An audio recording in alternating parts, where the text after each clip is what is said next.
Welcome to Dollars and Cents, understanding your small business's financial statements presented by the North Central Small Business Development Center at Central Lakes College. In this on-demand training, we will equip you with the essential knowledge and skills to better understand your small business financial statements. You will learn how to read and interpret financial statements, how to use these to set growth goals, and how to analyze your products and services to drive profitability. Whether you're a new entrepreneur or a seasoned small business owner, you'll be able to directly apply the concepts learned today to your business. Hello, my name is Tyler Whitwer, and I am a consultant with North Central SBDC. Chapter 1, How to Read and Interpret the Financial Statements. Balance sheet.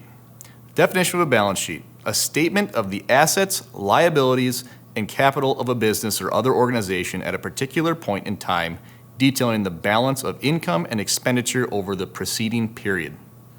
How do we interpret a balance sheet? The balance sheet is usually pulled at the end of the month, showing a financial picture of what a business is worth at that point in time. The balance sheet shows the financial performance based on how much the company owns, the assets, how much the company owes, the liabilities, and the value of the firm, owner's equity, or assets minus liabilities. You'll commonly see the accounting equation, assets equal liabilities plus owner's equity. The balance sheet, as the name suggests, must remain balanced or equal on both sides of the ledger. The left side of the ledger will list the company's assets. Assets are going to include cash, accounts receivable, outstanding bills that customers will pay, inventory, facilities, and equipment. The right side of the ledger will list the company's liabilities, or things that it owes. Liabilities will be accounts payable, bills it needs to pay to its vendors, wages payable, salaries, benefits owed to employees, long-term notes payable, which are outstanding loans which the company is making payments greater than 1 year to pay off, and more. The balance sheet will almost certainly be different at different points in time, but should always balance out. If you do not have a balanced balance sheet, you will need to search for any mistakes made in the preparation of the statement. Most software will automatically produce the statement for you. You'll just need to be able to read it. Having working knowledge of your books will help you find discrepancies in this and most other statements. Here's an example. Because we're looking at the business at a moment in time, we see activity of the firm. Some of that activity means that they have outstanding liabilities or money they owe creditors. For example, if we looked at the balance sheet on payday, wages payable would be $0 because wages have been paid and the next pay period has not yet begun. But if this is true, if liabilities and assets can change depending upon the time period, how can we be sure that the left side of the ledger, assets, will always balance with the right side of the ledger, liabilities? Easy. The answer is owner's equity. Owner's equity simply means the value the owners could extract from the company. Think about it this way. If a firm had $100 in assets and $50 in liabilities, what amount could the owners extract from the business if they closed it today? Well, they would use the $100 in assets to cover the $50 in liabilities, leaving $50 in owner's equity. But what if part of the liabilities had been $10 of wages payable and they were paid? How would that change the balance sheet? Well, likely this would mean cash, an asset used to pay wages, decreased by $10, and wages payable, a liability, decreased by $10. So assets would equal $90, liabilities would equal $40, and owner's equity would still be $50. So, a firm's value is always expressed by the balance sheet, where assets equal liabilities and owner's equity. Below is a simple balance sheet used as an example. For year-end 2020, the company has the following current assets: cash, accounts receivable, and inventory, totaling $46,100. They also have property, plant, and equipment, totaling $100,000, for a total asset value of $146,100. Also in year-end 2020, the company has current liabilities of accounts payable, payroll taxes, and payroll for total current liabilities of $20,500. They also have long-term debt of $98,000, so their total liabilities are $118,500. Knowing the equation of assets equal liabilities plus owner's equity, we can see that the equity of the business must be $27,600 for liabilities and owner's equity to equal the assets of $146,100. Now, let's talk about profit and loss, otherwise known as income statements. A profit and loss statement is a statement that is compiled at the end of a financial year or other period, showing that year or other period's revenue and expense items and indicating gross and net profit or loss. The profit and loss statement is a summary of the business income after expenses are paid. To interpret the income statement, it is an accounting tool that reports a company's financial performance over a specific period of time, providing a summary of the business's revenues and expenses from operations and non-operational activity. The statement will have a similar structure as the balance sheet, typically having 2 columns, but this time you'll be subtracting your expenses from your sales to determine your net income and/or earnings before interest and taxes, EBIT. The top of the income statement will have your gross sales less your cost of goods sold, COGS. You subtract your COGS from sales to determine your gross profit for the year or period of time. At this point, you add back in any additional revenue received, if you have any, and now have calculated your gross revenue. The next step will be to subtract all other operating expenses for the year or period from your total revenue to determine your net profit or EBIT. The income statement can be a very beneficial tool when setting goals for the future or budgeting based on experience. You should make it common practice to look at your income statement at least monthly as a small business to make sure you are on track for your budgeting goals. Now let's talk about cash flow statements. A cash flow statement is a financial statement that shows the amount of cash that came into and out of a company over a particular period of time. By using a statement of cash flows, managers can plan and manage their cash sources and needs from different types of business activities. How do we interpret the cash flow statement? The cash flow statement provides insight into how a business used or received cash during a specific period of time. They are an important financial tool when it comes to valuing a company and understanding how it operates. To set up a cash flow statement, you'll start with a starting balance of cash from your income statement in the same accounting period. Next, you will calculate cash flow from operating activities. These operating activities will be either the direct method or the indirect method. The direct method of calculating cash flow from operating activities is a straightforward process that involves taking all of the cash collections from operations and subtracting all of the cash disbursements from operations. This approach lists all of the transactions that resulted in cash paid or received during the reporting period. The indirect method of calculating cash flow from operating activities requires you to start with net income from the income statement and make adjustments to undo the impact of the accruals made during the reporting period. Some of the most common and consistent adjustments include depreciation and amortization. Most companies prefer the indirect method because it is less time-consuming, but the direct method is easier to understand. It requires accounting for each transaction in the reporting period, and this is likely the method you'd use in a smaller business where you have day-to-day operation activities. After calculating cash flows from operating activities, you will need to calculate cash flows from investing activities. This section of the cash flow statement details cash flows related to the buying and selling of long-term assets like properties, facilities, and equipment. Keep in mind that this section only includes investing activities involving free cash, not debt. The last section of the cash flow statement is from financing activities. This includes cash flows from the debt and equity financing. This is the cash flows associated with raising cash and paying back debts to investors and creditors. Once the cash flows from the 3 main types of business activities are accounted for, you can determine the ending balance of cash and cash equivalents for that reporting period. Let's look at the simple example below and walk through each section. Year-end 2020 resulted in net income of $39,600. Accounts receivable is at $8,000. It is negative because you have not received it yet, but will. And I added deferred taxes as an example in case you are not operating as a pass-through business. Total cash from operating is $32,600. The cash for investing for year-end 2020 came in form of equipment at $5,000 and fixed assets, furniture, at $2,500. This means that you went out and purchased some equipment and furniture for the business to help with operations. These investments will be depreciable. The total you spent in cash for investing was $7,500. Now, the cash from financing section holds your mortgage payments of $12,000. This can include many different categories that you may finance, maybe even equipment, but mortgage payments were something that you will likely have.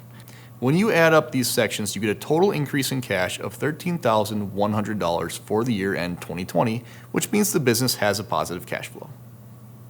And now Chapter 2, how to use these financial statements to set growth goals.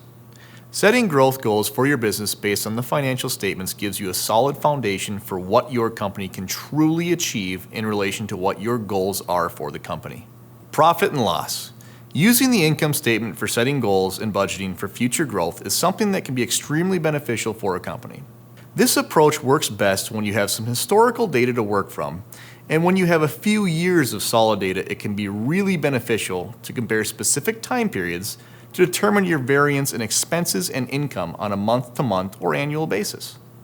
If we use the example from Chapter 1 and we set a goal of increase in sales by 15% over year-end 2022, we could look at the income statement and figure we need to find a way to sell an additional $20,250 in product or inventory over the next year. Setting a goal as broad as increasing sales by 15% leaves the how-to up in the air with a lot of options. Assuming you have a full year's worth of income statements, you could take the quarterly statements and plan based on how you performed each quarter in the prior year. This will give you a good starting point on where your sales flowed throughout this year, giving you an idea of what percent you'll need to increase sales per quarter to reach your goal. Another way to use the income statement is to look at ways to decrease your expenses or liabilities. You can look at the annual statement and see how much money you spent on utilities, marketing, insurance, rent, software, and other things. Once you pick out an area that you believe can decrease the expenses, like marketing or insurance, you can then shop around for new insurance plans or maybe new software. If you are being diligent about how much you are spending on expenses, you will find some unnecessary ones that you can cut out to increase your bottom line. If you use the example here and we look at year-end 2022 and year-end 2021, we'll see that there was an increase of approximately 13% in sales year over year. There was also only an increase of about 6% in cost of goods sold, which drove the gross profit year over year up by almost 16%. This is a great example of increasing revenue while maintaining a good margin, and actually a better margin than the prior year. Next, let's look at the expenses from year-end 2021 and year-end 2022. You'll see that the utilities, office supplies and software, and operating supplies have remained the same. However, they made a decision to reduce their marketing budget back to the same level from year-end 2020 and were able to once again increase their margin by lowering costs. This is an example of how you can use your statements to make business decisions. In 2021, they increased their marketing budget and made about 4% more revenue over 2020. So it appears they put their effort into marketing at a lower price point and were able to increase their revenue, decrease their expenses, and ultimately increase profits. And now let's talk about the balance sheet. The balance sheet is used to determine a company's value at a given point in time and can also be used to determine if a company is thriving or failing. Since that's the case, you will typically be asked to provide a balance sheet with any sort of financing request so the creditors can see that you have assets or income to back up a purchase. You will be able to create a projected balance sheet once you have some historical data. To do this, you will create an initial or current balance sheet to work off of. Next, you will gather the historical data. 2 years worth is going to be a good starting point and will likely allow for reasonably accurate predictions. Once you've reviewed your past data to see what assets and liabilities are consistent and what have been paid off or cashed out, you'll be able to put together a projected balance sheet. You'll first project your fixed assets, as these are typically tangible and more long-term since the business normally uses these. Think vehicles and production machinery. These assets will incur depreciation over time, so be sure to account for that accurately in the projection. Next, you will estimate the company's debts. This is pretty straightforward, as you will be able to project based on the prior year's debts. You can use the debts you still owe and pay over the projection period, and will be able to reflect when these will be completely paid off. You would also want to include any new debts you plan on taking on throughout the projection period. Lastly, you will forecast your equity. To do this, you will review the equity over the last 2 years to calculate the company's net income, account for your dividends, and add in any changes in equity. Once you're able to accurately project equity, you're estimating the earnings for the business and can pass that along to stakeholders and investors for future investment opportunities. Using this example and looking at year-end 2022, we will walk through these steps. As you can see, there is a consistent fixed asset of $100,000 on all 3 of the balance sheets prior, so you would start there and add in any planned purchases for the next year. Next, with the company's debts, we can estimate that there will be approximately $8,000 to $10,000 less on the long-term debt section. So let's say there will be $76,000 in year-end 2023. Once again, we'd add in any purchases that are planned for the next year here too. Then lastly, we'd look at the equity on the business. It has steadily grown after the debt has been paid off and assets increase, so we could approximate owner's equity of about $52,000 based on prior year's increase. And now cash flow. A cash flow statement can be used to set growth goals because it is measuring the net cash in and out of a company over a specific period. This is extremely important to understand when you have a cyclical or seasonal business. You'll plan for growth based on when you have more cash flow. Knowing the cash flow you have on a monthly or quarterly basis will help you plan out your whole year or even further. If you know that you make 75% of your income in quarters 2 and 3, then you'll be able to see the amount that you'll need to save in order to float quarters 1 and 4. On the flip side, you'll also be able to see the money going out of your business and can use that to determine if you need to change your spending or overhead to achieve the desired cash flow level. If you were to forecast using a cash flow statement, you would set a projection period. As I stated earlier, it could be a month, quarter, or year, and then determine all of your income. My personal preference would be to project for the following 1 to 3 months. This can really help you see the full picture of how much cash you will have for upcoming events and projects. You will need to list all of your incoming cash from sales. This should be based on past experience with customers or with a year or 2 of past statements. You will also include non-sale income such as tax refunds, grants, investments from shareholders or owners, royalties, refunds, etc. Next, you're going to look at your outgoing cash. This will be your normal business expenses plus any additional special assessments that may be coming up. Think property taxes, that's a good example. Example of outgoing cash would be rent, payroll, raw materials, assets, bank loans, fees and charges, marketing and advertising, or tax bills. Once you've added up each of your incoming and outgoing cash payments, you'll be able to determine if you have a negative or positive cash flow. A negative cash flow from week to week can certainly happen, but staying in the positive will obviously be the goal. Using this information and knowledge of your own business will allow you to see even week to week how you are doing, and it can help tremendously in your projections and future goals.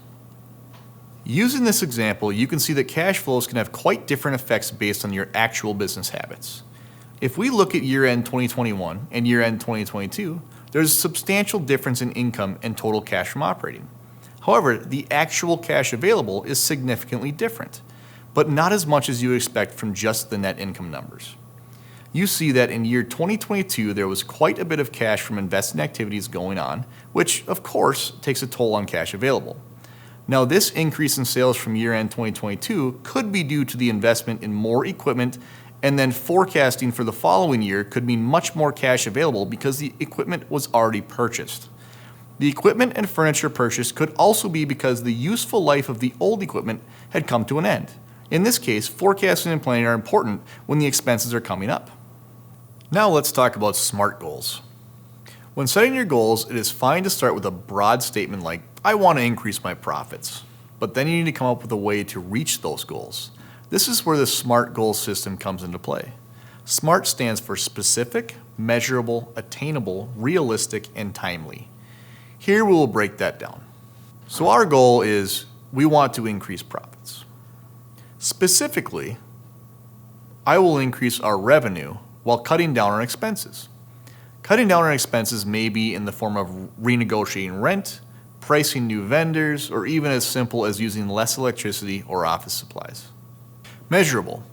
I will be able to increase sales by using social media for free marketing to reach more people and drive revenue over the busy months.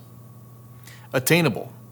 I will improve customer relationships to ensure repeat business and good word-of-mouth reputation, which will help drive sales at a low to no cost. Relevant. By utilizing the lower or no-cost marketing methods, any additional sales will increase the profit margin due to the minimal cost of driving sales. Timely. I will do this over the next quarter. And now Chapter 3, how to analyze your products and services to drive profitability. Making sure that you're profitable is, in essence, the lifeblood of a business. If you're not making money, you will ultimately not be able to stay afloat. Likewise, if you have a profitable product or service that you're not marketing or trying to sell more of, then you're essentially leaving cash on the table that could be used to further your business or personal goals. Let's first look at how you would determine how profitable a certain product is. you're going to need to know how much each unit of product costs you to produce by determining the indirect and direct costs.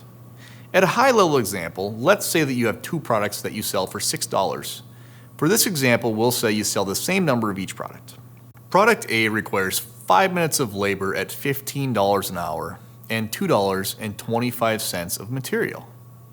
The total cost is $3.50. The gross profit on this would be $2.50 per unit.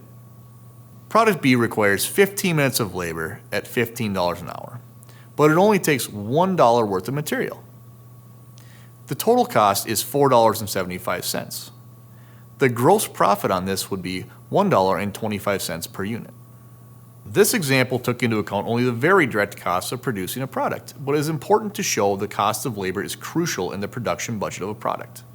If you go beyond the initial calculations here to the number of sales, you'll see that not only is the profitability per unit much lower for product B, but also it would take 8.33 hours to build 100 units of product A, and product B would take 4 times as long at 25 hours to produce the 100 units. Cost of labor for the 100 units of A is approximately $125, while product B is 3 times as much at $375. The cost to build 100 units of product A and B is calculated by taking the number of hours times the price per hour plus the number of units, 100, times the price per unit. You will see here that the total cost of product A is substantially lower than product B. Now that we've looked at the very direct costs of these two products and determined the profitability of each, we need to consider the indirect costs associated with each product. Indirect costs are a much broader range like marketing, rent, lease, utilities, officer salaries, admin expenses, office supplies, and so on. But all of these are paid out of revenue of products or services for the business. Let's try another example that relates to a retail store. When you are carrying inventory, it is simple to determine how much the item costs you in relation to how much you sell it for to determine the gross profit of that individual item. It's a little tougher, but you can use the same concept as before to determine the indirect costs to ensure that you are selling the items for enough money to turn a profit. Selling something for $20 that costs you $21 to have in the store doesn't do you any good. Once you've set your prices, you'll be able to look at the sales of each item to determine what is selling well and what you've held on to for longer than desired. If you have items that have sat around and are very rarely sold, it's important to determine why it isn't selling. Price, location, style, etc. And that will help you determine if you're going to discount it to recoup the costs and move on from it, or if you just ordered more than necessary, or any other reason that may be out there. Now, when you have an item that you're selling a lot of, you may change your order size to try to line up with the sales and the timeline you expect to sell them in. There are other things to look at with good sales though too, like is the item underpriced? You want to be competitively priced with your sales as much as possible, and you should be optimizing your profit margins on each item. A way I like to look at it is your best sellers will often be picking up the slack for the lower sales items. So the more profit you have in there, the better off you are for a rainy day. Most businesses aren't going to want to keep too much inventory on hand due to storage limitations and cash flow issues. You should be able to utilize your financial statements to help determine your best-selling items and strategies for sales throughout the year. We hope that Dollars and Cents has left you with a greater understanding of how to read and use your small business financial statements. If you'd like to continue your learning and meet with a North Central Small Business Development Center consultant, visit the website below or call our regional director. Dollars and Cents, Understanding Your Small Business Financial Statements is presented by the North Central Small Business Development Center at Central Lakes College. The North Central Small Business Development Center is a part of the Minnesota SBDC network. This video is funded by a grant from the Minnesota Department of Employment and Economic Development.